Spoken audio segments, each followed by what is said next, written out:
विषय असा आहे की गेल्या 30-35 वर्षापासून मी पक्षाचं प्रामाणिक काम करत आहे. पक्षाने मला भरपूर पदं पण दिलेली आहेत.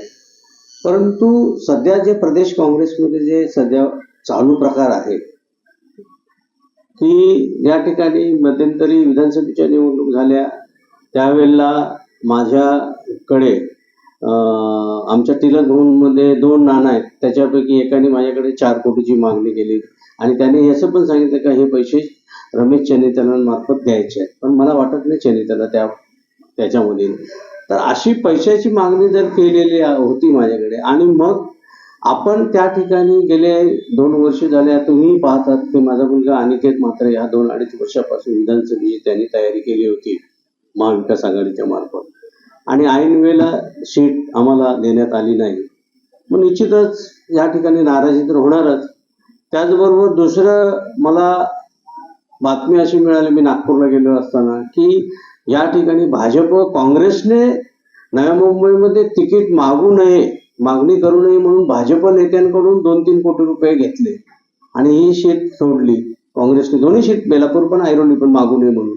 आणि मग असे जर नेते जर विकले तर मग कोणा पक्षाचं काम करून काय फायदा सांगा ना. रात्रंदिवस आपण मेहनत करायची पक्ष वाढवण्यासाठी मिटिंग घ्यायच्या आणि ऐन वेळेला जर नेते असे विकले गेले तर निश्चितच माझ्यासारख्या सामान्य कार्यकर्त्याला दुःख होणार आणि मग त्याचं मन होतं ना का बाबा पक्षाचं काम करून काय फायदा. म्हणून मी या ठिकाणी राजीनामा दिलेला आहे आणि दुसऱ्या कुठल्या पक्षात जायचा अजून मी कोणता विचार घेतलेला नाही. पण नंतर थोड्या दिवसात मला काहीतरी कारण माझ्या घरामध्ये सामाजिक क्षेत्रामध्ये काम करण्याचे माझ्या आजोबांपासून आमच्याकडे पंजोबांपासून आमच्याकडे घरीमध्ये राजकारण आहे. म्हणून मी या ठिकाणी अजून काही विचार नाही केला. पण येत्या काही दिवसामध्ये मी निर्णय घेऊन कुठल्या तरी पक्षामध्ये जनतेची सेवा करण्याची संधी मिळावी म्हणून मी प्रयत्न करणार आहे. वरिष्ठांकडनं तुमची काही विचारपूस वरिष्ठांकडनं तुमची काही विचारपूस झाली नाही? वरिष्ठ मी कोणाशी चर्चा नाही केली. मी डायरेक्ट राजीनामा दिला पाठवून. मला विधानसभेच्या निवडणुकीपासून माझं मन करत नव्हतं आणि मी ताबडतोब राजीनामा देऊन टाकला.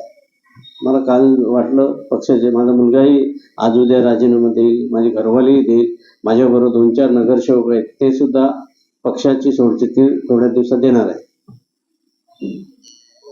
या संदर्भात माझं आपल्या चॅनलच्या मार्फत असं दिल्लीच्या लोकांना माझी विनंती आहे की आपण तातडीने प्रदेश काँग्रेसमध्ये जातीने लक्ष घालावं आणि जे पक्षामध्ये चाललेलं आहे ते वातावरण ताबडतोब दूर करावं अशी मी या ठिकाणी मागणी करत आहे आणि हा संदेश आपल्या मार्फत वरिष्ठांकडे जावा अशी माझी या ठिकाणी मागणी आहे. नाही तर उरली सुरली महाराष्ट्रामध्ये काँग्रेस संपून जाईल ही मी या ठिकाणी आज जशी उत्तर प्रदेशला परिस्थिती आहे त्याच्याहून बिकट परिस्थिती या ठिकाणी काँग्रेसची होईल अशी मी या ठिकाणी आपल्या चॅनलमार्फत माझं पक्षाला सांगणं आहे. एबीपी माझा, उघडा डोळे बघा नीट.